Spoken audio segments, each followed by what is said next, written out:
మాటకు విలువనివ్వాల్సిన బాధ్యత కాంగ్రెస్ పార్టీ మాదిగలకు ఉన్నది.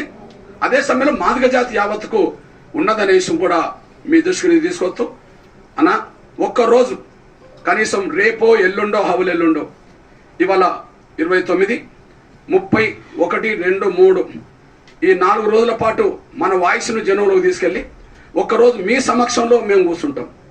మీరు ఒకరోజు దీక్ష చేశారు, అందరం కలిసి మాదిగల ఆవేదనకు సంబంధించిన ఒక దీక్ష, మాదిగల అస్తిత్వాన్ని నిలబెట్టుకోవడానికి దీక్ష, మాదిగల ఆత్మగౌరవాన్ని కాపాడుకోవడానికి దీక్ష, మాదిగల ఉనికిని కాపాడుకోవడానికి దీక్ష ఒకరోజు 4వ తారీఖు నాడు అది ఇంద్ర పార్కులో కానీ లేదా పర్మిషన్ వస్తే అంబేద్కర్ కేంద్రంలో కానీ లేదా బాబు జగజీవనం సెంటర్లో కానీ ఒక్కరోజు సామూహిక దీక్ష, ఒక సామూహిక ధర్నా కాంగ్రెస్ పార్టీ మాదిగలకు చేసిన ద్రోహానికి నిరసనగా, రేవంత్ రెడ్డి గారు మాదిగలకు చేసిన ద్రోహానికి నిరసనగా ఒక్కరోజు దీక్ష మీ సమక్షంలోనే. ఎందుకంటే మేము చేస్తే ఎంఆర్పిఎస్ ఉద్యమం కాబట్టి చేస్తుందంటారు, కానీ మీ మాటకే ఇప్పుడు జాతికి విలువనిస్తుంది.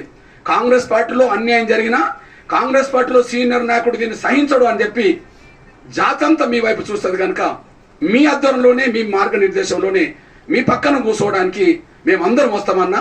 దయచేసి మన ఆవేదనను మరొక్క రోజు అది ధర్నా రూపమైన కావచ్చు, దీక్ష రూపమైన కావచ్చు, మీకు ఓపిక ఉంటే ఒక 5-6 గంటల పాటు దీక్ష లేకపోతే ధర్నా చేద్దాం. ఎందుకంటే మీ ఆరోగ్యం కూడా మాకు ముఖ్యం కనుక. మొన్న ఒకరోజు దీక్ష చేసి మీరు కొంత అనారోగ్య పాలైంది అనే విషయంతో మాకు చాలా బాధ అనిపించింది. ఎందుకంటే మీకు ఇప్పటికే కొన్ని అనారోగ్య సమస్యలు, ఇదని బీపీ అని, షుగర్ అని, ఇంకోటని ఉన్నది కాబట్టి మీకు ఓపిక చేసుకుంటే 4వ తారీఖు నాడు ఖచ్చితంగా మీ ఆధ్వర్యంలో ఒక ధర్నా అయినా ఒక దీక్ష అయినా జాతి యావత్తును పిలుద్దాం. అంతేకాదు తెలంగాణలో ఉండబడే 119 నియోజకవర్గాల మాదిగలు పిలుద్దాం. అన్ని పార్టీల మాదిగలను ఆహ్వానిద్దాం. ఎవరు వస్తారో ఎవరు రారు, జాతి మీద ప్రేమ ఎవరున్నది ఎవరికి లేదో తేలిపోతాయి. అప్పటి వరకు మీ డైరెక్షన్లోనే మేము నడుస్తాం. మీరు మాకంటే ముందు పెద్దలు, వాళ్ళ జాతి పక్షాన ఎంఆర్పిఎస్ ఉద్యమం నడపవచ్చు, కానీ జాతి గొంతుగా ఎంఆర్పిఎస్ రాకముందు మీరే జాతి గొంతుకగా ఎంఆర్పిఎస్ ఎదిగేటప్పుడు మీరే మమ్మల్ని ప్రోత్సహించారు. ఈ ఎంఆర్పిఎస్ కి విలువ గౌరవం దక్కింది అంటే, సమాజంలో ఒక మాదిగలకు విలువ దక్కిందంటే పైకి కనిపించేది ఎంఆర్పిఎస్ కావచ్చు, కానీ మమ్మల్ని ప్రోత్సహించింది, మమ్మల్ని నడిపించింది మీరే. గనుక మీ మార్గనిర్దేశంలోనే మేము నడవడానికి అవకాశం ఉన్నది. ఏదేమైనా మాదిగల ఆవేదనను మాత్రం ఒక రూపం తీసుకురావాల్సిన అవసరం ఉన్నది. అవసరం అంటే మీరు అన్నట్టుగానే ఒకరోజు మీ ఆధ్వర్యంలో దీక్ష చేసి, మీ ఆధ్వర్యంలోనే ధర్నా చేసి 4వ తారీఖు నాడు అవసరం అంటే తెల్లారి నుంచో తెల్లారి నుంచో ఈ 17 నియోజకవర్గాల్లో కలిసి వచ్చే అందరితో మీతోటే మేము నడుస్తాం.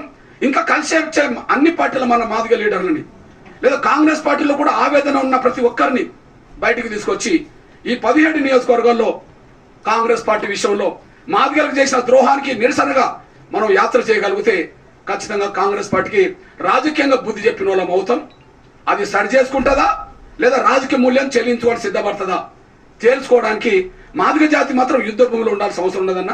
ఆ యుద్ధ భూమిలో మీ నాయకత్వంలోనే మీ ఆధ్వర్యంలోనే మేము కలిసి పనిచేస్తామని చెప్పి విజ్ఞప్తి చేస్తూ 4వ తారీఖు నాడు పాత్రికా మిత్రులారా, మా అన్న ఆమోదంతో మాట్లాడుతున్నా, మా అన్న డైరెక్షన్లో మేము వెళ్తాం. ఎందుకంటే మేము ఎంత పిలుపునిచ్చినా మా అందరికి పెద్దలు మాకు నరసింహన్నే కాబట్టి నరసింహన్న డైరెక్షన్లో నరసింహన్న ఆదేశాల మేరకే 4వ తారీఖు నాడు ఒక ధర్నాకు పిలుపునిస్తాం. 119 నియోజకవర్గాల నుంచి మాదిగలందరూ ఆ రోజు తల్లి రావాలని చెప్పి విజ్ఞప్తి చేస్తూ, మాదిగల ఆవేదన గుండె చప్పుడుగా మార్చాలనుకున్న ప్రతి ఒక్కరు కూడా మద్దతుగా రావాల్సిందిగా నేను కోరుతూ, ఇక్కడ రేవంత్ రెడ్డి గారు మాదిగలకే కాదు బీసీలో కూడా అన్యాయం చేస్తున్నాడు. రేపు రాజకీయ మూల్యం చెల్లించుకునే రోజు వస్తుంది. ఇవాళ 17 నియోజకవర్గాల్లో బీసీల జనాభా పరంగా 9 రావాలి, 8 రావాలి. వాళ్ళకు 2కు పరిమితం చేసి తన సొంత సామాజిక వర్గం సంబంధించిన వాళ్ళకు 7 టికెట్లు తెచ్చుకున్నాడు.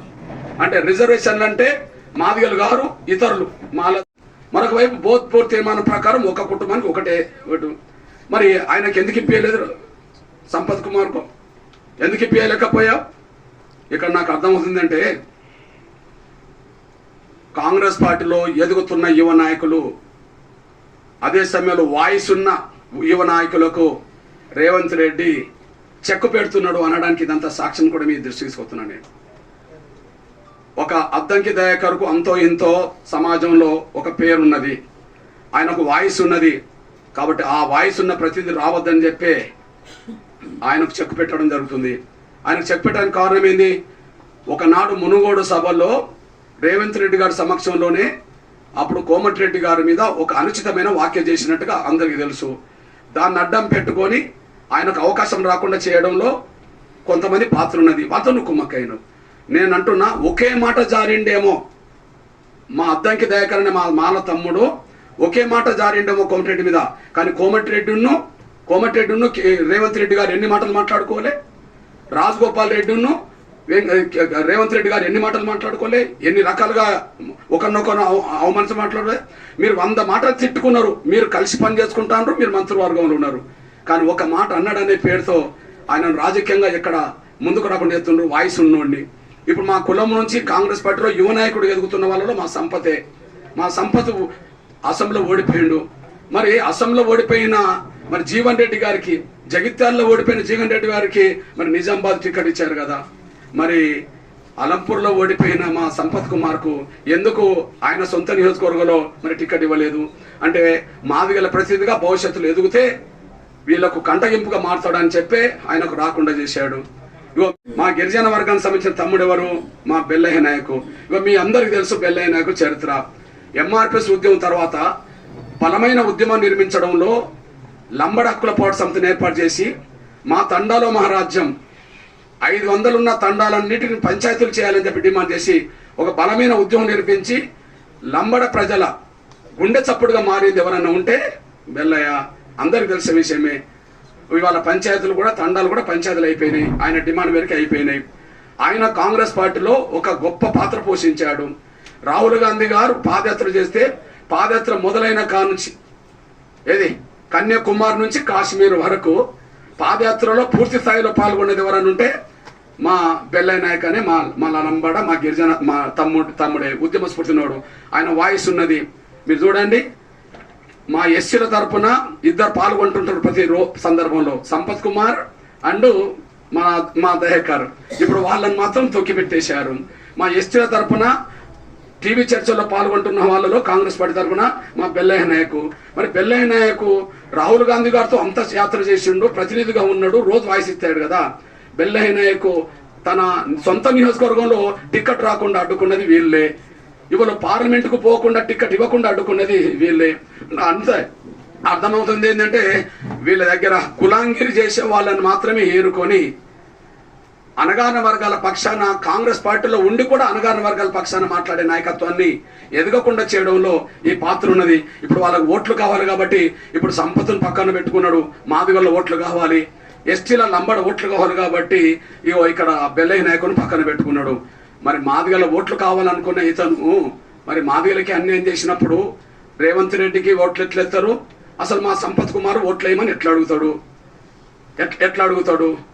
ఇక్కడ స్పష్టంగా మాకు అర్థమవుతున్నది, రేవంత్ రెడ్డి వల్లనే మాదిగలకు ఈ అన్యాయం జరిగిందనే విషయం స్పష్టంగా రుజువు అవుతున్నది.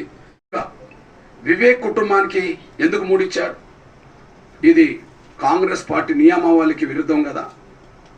2022లో రాజస్థాన్ రాష్ట్రంలోని బోధ్పూర్లో మరి కాంగ్రెస్ పార్టీ నియమావళి రాసుకున్నది కదా, డిక్లరేషన్ చేసింది కదా.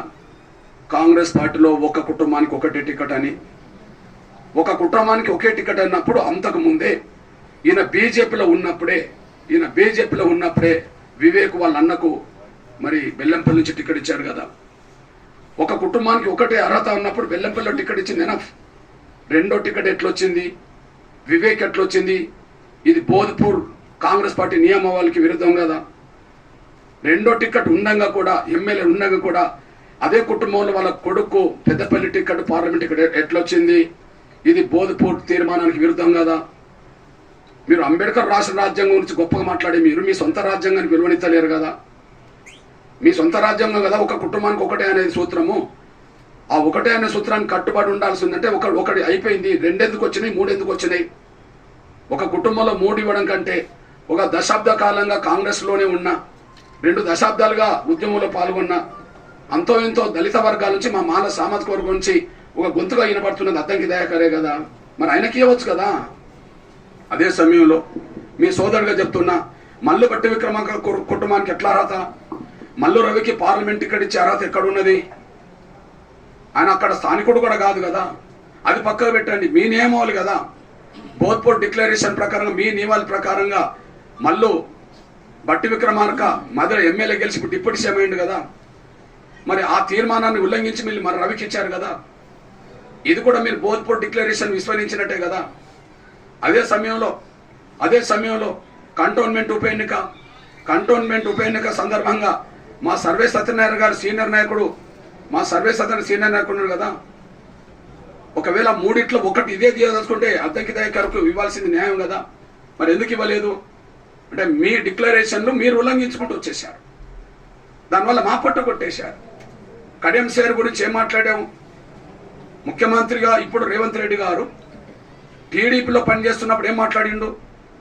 కడియం సేర్ గారి నీ కులం ఏందో ముందు తేల్చుకో, నువ్వు న్యాయ విచారణకు సిద్ధపడు, అసెంబ్లీలో కమిటీ వేయాలి, నీ ఊరికెళ్ళి విచారణ జరగాలి, నీ కులం ఏందో తేలాలి అని చెప్పి ఆయనే మాట్లాడిండు కదా.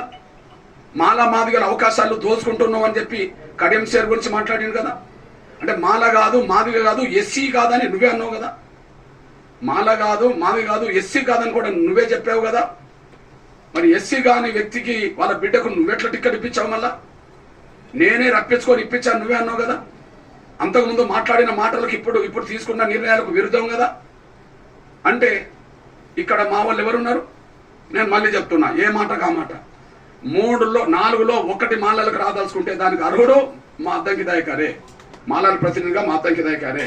నేను బయట ఉండి చెప్తున్నా, ఎవరు ఏమనుకున్నా చెప్తున్నా, వెంకటస్వామి కుటుంబం అర్హత కాదు మీ తీర్మానం ప్రకారం, మల్లు కుటుంబం అర్హత కాదు మీ తీర్మానం ప్రకారం. అదే సమయంలో ఇక్కడ బీజేపీలో పోటీ చేసి ఇక్కడ వచ్చిన ఆయన అర్హుడు కాదు. ఒకటి ఇవ్వదలుచుకుంటే ఎంపీ దలుచుకున్నా ఎమ్మెల్యే దలుచుకుంటా అద్దంకి దయాకర్ అర్హుడు. ఇకపోతే మా పొట్టగొట్టిండ్రు మీ తీర్మానాన్ని మీరు ఉల్లంఘించడం ద్వారా మా అవకాశాలు మాకు అందకుండా చేసిండు రేవంత్ రెడ్డి గారు. ముఖ్యమంత్రి అతనే టికెట్ ఇవ్వడంలో ప్రభావితం చేస్తున్నాడు. అందువల్ల వాళ్ళతో కుమ్మక్కయ్యండు కాబట్టినే బోధ్పూర్ తీర్మానాన్ని ఉల్లంఘించి వాళ్ళకి టికెట్లు ఇప్పించిండు. వాళ్ళ కాంగ్రెస్ పార్టీ తీర్మానానికి విరుద్ధంగా. మా అన్న అన్నాడు కదా,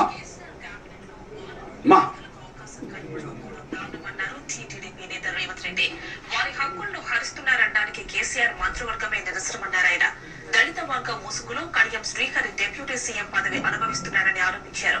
వెంటనే నిజ నిర్ధారణ కమిటీ వేసి కడియం ఏ సామాజిక వర్గానికి చెందిన వ్యక్తో తేల్చాలని డిమాండ్ చేశారు రేవంత్. రాష్ట్ర మంత్రివర్గంలో ఒక్క మాదిగ గాని ఒక్క మాల గాని మహిళ గాని లేకపోవడం అనేది దురదృష్టకరం. దీనికి సంబంధించి ఈ రోజు మా నాయకుడు, మా పొలిట్ బ్యూరో సభ్యుడు మోత్పల్లి నరసింహులు గారు ఇందిరా పార్క్ దగ్గర దీక్ష చేస్తున్నాడు. తెలంగాణ జిల్లాల నుంచి చాలా మంది ఈ మాదిగ మాల మహిళలకు మద్దతుగా దీక్షకు మద్దతు పలుకుతున్నారు. అటు మాదిగ కాదు ఇటు మాల కాదు, అటు ఇటు కానోడు ఈ రోజు మా కోటాలో మంత్రిగా ఉప ముఖ్యమంత్రిగా మా కోటాలో పదవులు అనుభవిస్తున్నాడు. కాబట్టి అతన్ని తక్షణమే బర్తరఫ్ చేసి ఈ రోజు మాదిగ మాలలకు అవకాశం కల్పించాలని ఏదైతే అంటున్నాడో ఆ అంశం. అదే విధంగా తెలుగుదేశం పార్టీ శాసనసభ్యులను ఈ కళ్ళు ఆగిన కోతులని ఆయన అన్నాడు. పర్వాలేదు, మీ అన్నగా చెప్తున్నా, ఆయనే అన్నాడు మాల కాదు మాది కాదు, అతను కులం మీద తెలియదు, ఆయన నిర్ధారణ చేసుకోవాలని చెప్పి శీల పరీక్ష నువ్వు నెగ్గుమని చెప్పేశాడు. మరి ఇప్పుడు మీ అన్నగా చెప్తున్నా, 4లో 1 మాలలు కుదల్చుకుంటే మా అద్దంకి ఇస్తే మాకు అభ్యంతరం లేదు. 1 వాళ్ళకి అర్హత కాదు, వాళ్ళ బోధ్పూర్ తీర్మానం ప్రకారం వాళ్ళకు ఈ 3 అర్హులు కాదు, ఆయన అర్హుడే. ఇక మీ అన్నగా 2 మాదిగలుగా అక్కడ బోధ్పూర్ తీర్మానాన్ని ఉల్లంఘించకపోతే మాకు అక్కడ పెద్దపల్లిలో ఎంతో మంది మాదిగ బిడ్డలు ఉన్నారు. పరిశీలన కాడికి వెళ్ళింది, కాంగ్రెస్ పార్టీ పరిశీలన కాడికి వెళ్ళింది. యువ నాయకుడిగా ఎదిగిన మా తమ్ముడు పేరుక శ్యామ్ అనే తమ్ముడు పరిశీలన కాడికి వెళ్ళింది. ఆయనకు ఎవరు మాట్లాడేటోళ్ళు లేకపోవడం వల్ల ఒక యువ నాయకుడు అక్కడ వెనుకబడిపోయాడు మాదిగా. ఇంకా ఎంతో మంది పేర్లు అక్కడ ఉన్నాయి. ఇక్కడ వరంగల్లో మా పొట్టగొట్టకపోతే మా అవకాశాలు మాకు ఇవ్వాలని నిర్ణయం తీసుకుంటే ఇవాళ మా కాంగ్రెస్ పార్టీలో ఉన్న వాళ్ళు ఉన్నారు. దొమ్మాటి సాంబయ్య అనే ఈయన నమ్ముకున్ననే రేవంత్ రెడ్డి గారు నమ్ముకున్న ఒక మాదిగ సీనియర్ నాయకుడు ఉన్నాడు. అంతేకాదు సిట్టింగ్ ఎంపీగా కాంగ్రెస్లో చేరిన మా దయాకర్ అక్కడ ఉన్నాడు. కాంగ్రెస్ పార్టీలో ఈ కడియం సార్ మీదని అతి తక్కువతో ఓడిపోయిన మా ఇందిర ఉన్నది. అదే డాక్టర్ పరమేశ్వర్ అనే మా సోదరుడు ఉన్నాడు. చాలా మంది ఉన్నారు. ఇంతమందిని కాదని కులంగాని వ్యక్తికి నువ్వే ఇచ్చేసావు. అక్కడ యువ నాయకుడిని కాదని అక్కడ మీ బోధ్పూర్ తీర్మానం ఉల్లంఘించి ఇచ్చావు. ఇక్కడ మా సంపత్, నీకు సంపత్ ఇప్పుడు నువ్వు మాదిగ దగ్గరికి ఓట్లు అడగడం కోసం మా సంపత్ను పక్కకు పెట్టుకొని ప్రెస్ మీట్ పెట్టాడు. మాదిగ దగ్గర ఆయనకు ధైర్యంగా మాదిగలు ఓట్లు అడిగే హక్కు లేదు కాబట్టి మా సంపత్ను పెట్టుకొని ప్రెస్ మీట్ పెట్టాడు. మొన్న ప్రెస్ మీట్ పెట్టాడు. అంటే నీ పక్కన కూర్చుని పెట్టుకొని మాట్లాడి ఓ మాదిగ నా పక్కన అని చెప్పుకోవడానికి ప్రయత్నం చేస్తున్నావు కదా. మరి నీ పక్కన కూర్చోవడానికి అర్హుడే అన్నప్పుడు పార్లమెంట్కి ఎందుకు అర్హుడు కాకుండా వేయండు టికెట్కు? తెలంగాణ రాష్ట్రంలో ఇప్పుడు కాంగ్రెస్ పార్టీలో ఉండబడే మా సీనియర్ నాయకుల్లో మా మోత్పల్లి నరసింహులు అన్న తర్వాత ఎదుగుతున్న లీడర్లో, కాంగ్రెస్ పార్టీలో మాదిగల నుంచి ఎదుగుతున్న లీడర్లో సంపత్ కుమార్ పేరే అందరికి తెలుసు కదా. మరి సంపత్ కుమార్ ఎందుకు అర్హుడు కాకుండా పోయింది? ఆయన సొంత జిల్లా 180% ఎస్సీలో మాదిగలు ఉన్న జిల్లా నాగర్ కర్నూలు జిల్లా. పార్లమెంట్ పరిధిలోనే ఆయన ఊరున్నది, ఆయన ఓటు ఉన్నది. ముఖ్యమంత్రి ఓటు కూడా అదే జిల్లాలో ఉన్నది. మరి స్థానికుడు కానీ జనాభా లేని మరి బోధ్పూర్ తీర్మానానికి విరుద్ధంగా నువ్వు మల్లు రవికి ఎట్లా టికెట్ ఇప్పించావు?